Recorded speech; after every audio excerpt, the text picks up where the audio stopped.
مجھ کو یہ آرزو وہ اٹھائیں نقاب خود، مجھ کو یہ آرزو وہ اٹھائیں نقاب خود، ان کو یہ انتظار تقاضا کرے کوئی، ان کو یہ انتظار تقاضا کرے کوئی۔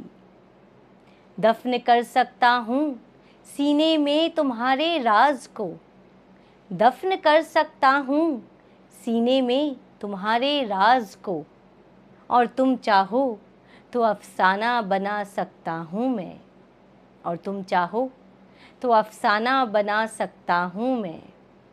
آداب، ادب و تہذیب کے اس سفر میں آپ کا پھر سے استقبال ہے۔ دوستو، آج ہم بات کرنے جا رہے ہیں اردو ادب کے اس شاعر کی جس کا نام سنتے ہی عشق بھی یاد آتا ہے، انقلاب بھی، اور ایک بے چین سی آوارگی بھی۔ 19 اکتوبر 1911 بارہ بنکی اتر پردیش کے ایک تہذیبی خاندان میں پیدا ہوئے اسرار الحق، جن کو دنیا نے بعد میں مجاز کے نام سے پہچانا۔ مجاز صرف ایک شاعر نہیں تھے، وہ ایک جذبہ تھے، ایک لہجہ، ایک دور کی دھڑکن تھے۔ بچپن سے ہی ان کے اندر ایک عجیب سی نزاکت تھی، ایک شاعرانہ فطرت اور لفظوں سے محبت، لکھنؤ کی تہذیب اور لکھنؤ سے محبت اور اردو زبان کی مٹھاس مجاز کی روح میں اترتی چلی گئی۔ وہ لکھتے ہیں کہ فردوس حسن و عشق ہے دامن لکھنؤ، آنکھوں میں بس رہے ہیں غزالان لکھنؤ، ایک نو بہار ناز کو تاکہ ہے پھر نگاہ، ایک نو بہار ناز کو تاکہ ہے پھر نگاہ، وہ نو بہار ناز کی ہے جان لکھنؤ۔ لیکن شاعری کا اصل سفر شروع ہوا آگرہ اور پھر علی گڑھ کی فضاؤں میں۔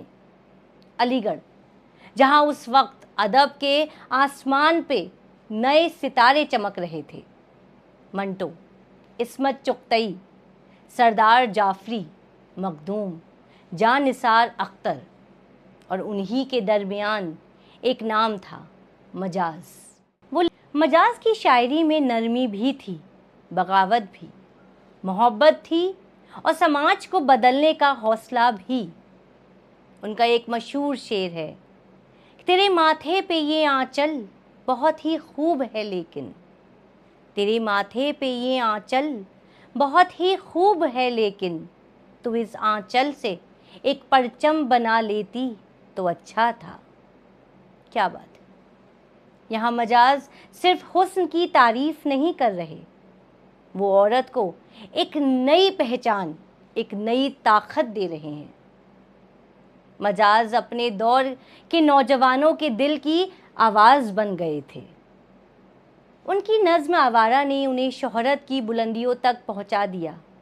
کہتے ہیں ایک وقت تھا جب مجاز کی آوارہ فیض اور ساحر کی مشہور نظموں سے بھی زیادہ پاپولر تھی۔ یہ بھی کہا جاتا ہے کہ علی گڑھ کی لڑکیاں ان کی شاعری اور پرسنالٹی کی دیوانی تھیں۔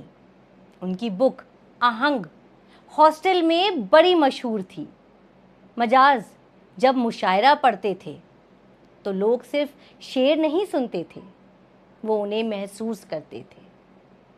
مجاز لکھنوی کا علی گڑھ مسلم یونیورسٹی سے ایک گہرا رشتہ تھا۔ وہ صرف تعلیم کا رشتہ نہیں تھا بلکہ جذبات کا اور روح کا رشتہ تھا۔ علی گڑھ نے مجاز کو صرف ایک شاعر نہیں بنایا بلکہ ان کی سوچ، ان کی تہذیب اور ان کے انداز کو بھی تراشا۔ مجاز کو علی گڑھ کی فضا، اس کی تہذیب، اس کے نوجوان اور اس کا علم سے بھرا ہوا ماحول بہت عزیز تھا۔ اسی محبت کا اظہار ان کی مشہور نظم یہ میرا چمن میں نظر آتا ہے، جو آج علی گڑھ مسلم یونیورسٹی کا ترانہ بھی ہے۔ سرشار نگاہ نرگس ہوں، پابستہ گیسو سنبل ہوں، یہ میرا چمن ہے میرا چمن، میں اپنے چمن کا بلبل ہوں. یہ دشت جنوں دیوانوں کا، یہ بزم وفا پروانوں کی، یہ شہر طرب رومانوں کا، یہ خلد بری ارمانوں کی. فطرت نے سکھائی ہے ہم کو افتاد یہاں پرواز یہاں. فطرت نے سکھائی ہے ہم کو افتاد یہاں پرواز یہاں. گائے ہیں وفا کے گیت یہاں، چھیڑا ہے جنوں کا ساز یہاں. گائے ہیں وفا کے گیت یہاں، چھیڑا ہے جنوں کا ساز یہاں. یہ میرا چمن ہے میرا چمن، میں اپنے چمن کا بلبل ہوں. اس نظم میں مجاز نے علی گڑھ کو ایک خوبصورت چمن یا باغ کے روپ میں دکھایا ہے، جہاں علم، محبت اور خوابوں کی خوشبو بستی ہے. جب بھی AMU میں یہ ترانہ گایا جاتا ہے تو صرف ایک نظم نہیں بلکہ علی گڑھ کی روح اور اس کی تہذیب کی آواز محسوس ہوتی ہے. مجاز کی زندگی میں محبت آئی لیکن مکمل نہ ہو سکی.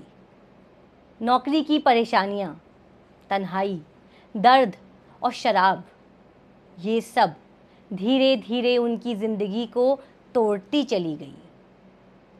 ان کا درد ان کی شاعری میں ڈھل گیا. وہ لکھتے ہیں کہ اے غم دل کیا کروں، اے وحشت دل کیا کروں. یہ صرف الفاظ نہیں تھے، یہ ایک ٹوٹے ہوئے دل کی صدا تھی. مجاز کی زندگی ایک عجیب سفر تھی، ظہور، عروج اور پھر زوال. ایک ایسا شاعر جو محفلوں کی جان تھا لیکن اندر سے بہت تنہا تھا. انہوں نے محبت لکھی لیکن صرف ایک محبوبہ کے لیے نہیں. شہر کی رات اور میں ناشاد و ناکارہ پھروں. اس نظم میں ایک ایسے انسان کی تنہائی ہے جو بھیڑ میں بھی تنہا ہے، اکیلا ہے. مجاز کی شاعری کا اثر صرف بکس تک سیمت نہیں رہا. لیجنڈری سنگر طلعت محمود نے ان کی یہ نظم گائی، اے غم دل کیا کروں، اے وحشت دل کیا کروں، کو اپنی آواز دی اور یہ گانا ہمیشہ کے لیے امر ہو گیا. آج بھی جب یہ نظم سنو تو لگتا ہے جیسے کوئی اپنا درد سنا رہا ہے. انہوں نے شہروں کی تنہائی لکھی، غریبوں کا درد لکھا اور عورتوں کی آزادی کی بات بھی کی. ان کا ایک شعر جو آج بھی بہت مشہور ہے، تیرے ماتھے پہ یہ آنچل بہت ہی خوب ہے لیکن، تیرے ماتھے پہ یہ آنچل بہت ہی خوب ہے لیکن، تو اس آنچل سے ایک پرچم بنا لیتی تو اچھا تھا. یہ صرف ایک تھاٹ نہیں تھا، یہ عورتوں کے لیے آزادی اور ہمت کا پیغام تھا. اور ان کی پھر ایک وہ نظم جس نے انہیں ہمیشہ کے لیے امر کر دیا، آوارہ. اور جاوید اختر کا رشتہ مجاز لکھنوی سے صرف ادب کا نہیں بلکہ خون کا بھی تھا. مجاز جاوید اختر کے ماموں تھے. جاوید اختر نے کئی انٹرویوز میں کہا ہے کہ مجاز کی شاعری اور ان کی شخصیت کا ان پر گہرا اثر رہا. مجاز کی زندگی کا درد، ان کی رومانٹک اور ریبیلیس پوئٹری اور ان کی تنہائی نے جاوید اختر کو بچپن سے ہی ڈیپلی انفلوئنس کیا. 1955 کی ایک سرد رات، مجاز اپنے دوستوں کے ساتھ تھے. محفل لگی ہوئی تھی.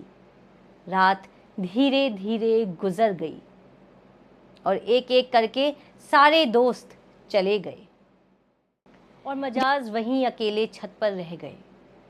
سردی بہت تھی. صبح جب لوگوں نے انہیں دیکھا تو ان کی حالت بہت خراب تھی. ہاسپٹل لے جایا گیا لیکن مجاز واپس نہیں آئے. صرف 44 سال کی عمر میں اردو ادب کا ایک چمکتا ہوا ستارہ ڈوب گیا. لیکن دوستو، کچھ لوگ کبھی نہیں مرتے. مجاز بھی انہی لوگوں میں سے ایک ہے۔ ان کے شعر سوشل میڈیا پر شیئر ہوتے ہیں، ان کی زندگی پر فلم بنی، داستان گوئی ہوئی، اور انہیں یاد کرنے والے آج بھی لوگ کم نہیں ہیں۔ 2008 میں گورنمنٹ آف انڈیا نے ان کے نام پہ ایک پوسٹیج سٹیمپ بھی جاری کیا۔ مجاز صرف ایک شاعر نہیں تھے، وہ ایک احساس تھے۔